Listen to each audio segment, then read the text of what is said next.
Sinasayang mo yung pasahod sa'yo ng daddy ko dito. Kapal na mukha niya.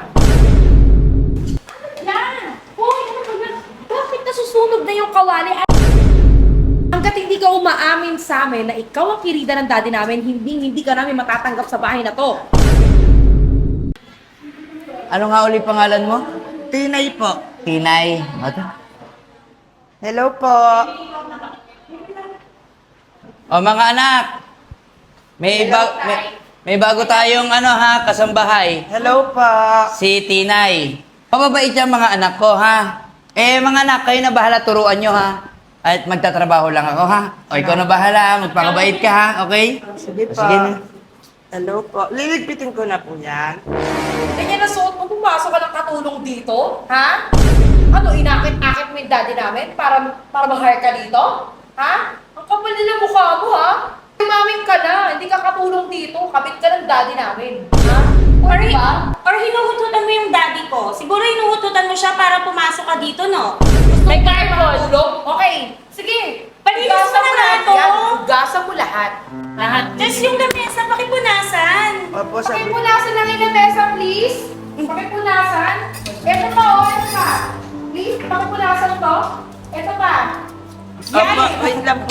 Pwede mo bilisan mo maghugas? Meron ka lang tapon ako, oh. Saan po yung basahan ko? Kami tatanungin mo kayo makatulong dito? Punasan mo. Ito pa. Ang dami basura. Ano ba yan? Napakabagal mo. Katulong ka. Sinasayang mo yung pasahod sa'yo ng daddy ko dito. Hindi nga siya, si daddy. Daddy natin yan. Kapal na mukha niya. Babasa pa yung set. Tsaka dapat hindi ganyan yung suot mo. Inaakit mo yung daddy ko eh. Naka-carbon nga, sister. Kapal ang mukha nito para sabihin mo sa amin na ligaya ka dito. Alam namin yun, nagpapatsok ka sa daddy namin. Para makuha mo yung yaman niya. Never! Ang kapal ng mukha mo, ha? Hindi mag-ikot sa'yo ang daddy namin. Kapal ng mukha mo. O, bilisan mo pa, oh! Ang dami pa dito. Ha? Bilisan Ayan, mo. maglinis ka. Maglinis ka dyan, ha? Kapal ang mukha mo maghimasok sa pamilya namin. Yung totoo, Ate Tinay. Ano ka ni Daddy? Gusto ka namin, hindi ka namin magugustuhan sa pamilya na to. Ayaw niya sumagot, Ang sister. dami yan, ha? Kung ano siya ni Kasi Daddy. nga, dahil guilty siya. Totoo po ba, Ate guilty ka. Tinay? Ha? Aminin mo na, kirida ka ng daddy namin. Hindi po ma'am, talaga po Or namamasuko. inaakit mo yung daddy namin. Kasi ganyan suot mo eh. Pinapakita mo na yung suso mo. Bakit ganyan na suot mo? Ha? Porque wala kang bebe? Ano? Yan! Hoy, ano ba yan? Bakit nasusunog na yung kawali? Alam mo ba na made in Spain pa yan? Ha? Alam mo ba na sa Thailand ba namin binili yan? Tapos sunugin mo lang ng ganyan? Ang kapal din ang mukha mo, ha? Hindi ko naman po sinasadya ma'am. Bakit mo sinusunog yung Ate, kawali sinadya yan? niya yan. Grabe. Sinadya niya yan. Hindi mo ba alam silver yan, ha?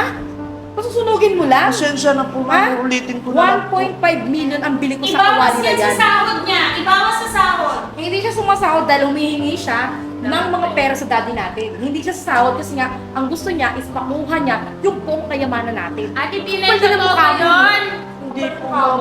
Hanggat hindi ka umaamin sa amin na ikaw ang kirida ng daddy namin, hindi ka namin matatanggap sa bahay na to. Umalis ka nga sa harap ko! Pabilisin mo Pabilis ng swimming pool. Opo ma'am, opo.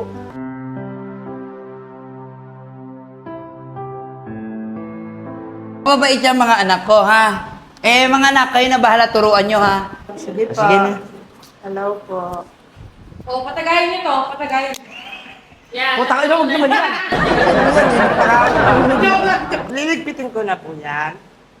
Liligpitin mo na pero ganyan na suot mo? Ano nga akala mo sa sarili mo? Ha? Ay, dahil Hindi sa'yo. po yata kayo nagbabayad na ilaw dito.